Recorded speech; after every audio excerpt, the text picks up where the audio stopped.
agreed that Davis would go off on the Saturday before the Monday commencement of the Chicago convention, the second of the Republican Party nationally.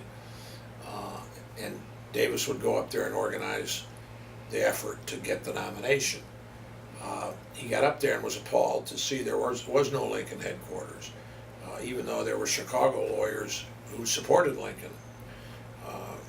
So Davis set to organizing the effort. He got a room at the Tremont Hotel. He enlisted all the circuit lawyers who were up there, and then he organized them in such a way that each of them was assigned, none of them were natives to Illinois because Illinois was a relatively new state. So he assigned each of them to their native state to get the votes of that delegation. For example, Leonard Swett was from Maine, Davis himself was from Massachusetts, Samuel Parks was from Vermont, Ward Hill Lamon was from Western Virginia, and just go down the road, Davis had a cousin from Maryland. So they used these contacts, and the nomination was clearly Seward's to lose. The strategy was threefold. One, stop Stewart on the first ballot. Two was to make Lincoln, there were about 10 candidates, so make Lincoln the best of the rest. And three, make sure he got, and it's sort of the same, got 100 votes on the first ballot. So after the first ballot, sure enough, they pulled that off. Seward had somewhere in the neighborhood of 100, I think it was 178 votes. Distant second was Lincoln, 100, but distant only in the sense from Seward. He was way ahead of the others. So he had, and on that first ballot, the other guys were all eliminated. Now it's Lincoln versus Seward.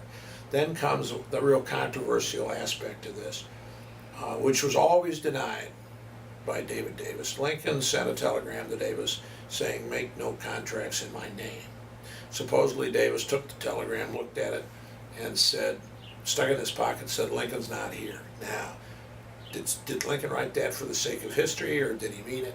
We'll never know. The fact is David Davis did make a deal. He and Swett talked to Pennsylvania delegation into casting, they were going to cast their first ballot for Simon Cameron, the relatively corrupt governor of Pennsylvania. And then they would switch their 46 votes, the largest delegation other than New York, over to Lincoln on the second ballot, that in return for a cabinet post. The deal worked. The second ballot was like 181 to 178. Lincoln was obviously had the momentum. The third ballot went for Lincoln, and he was nominated on the third ballot. Cameron became the Secretary of War by putting Cameron in at the head of the War Department, where the opportunity for corruption was the most ripe. After a couple of years of that, he relieved Cameron of his post and appointed Edwin Stanton, who did an excellent job, and the reappointment probably saved the war effort.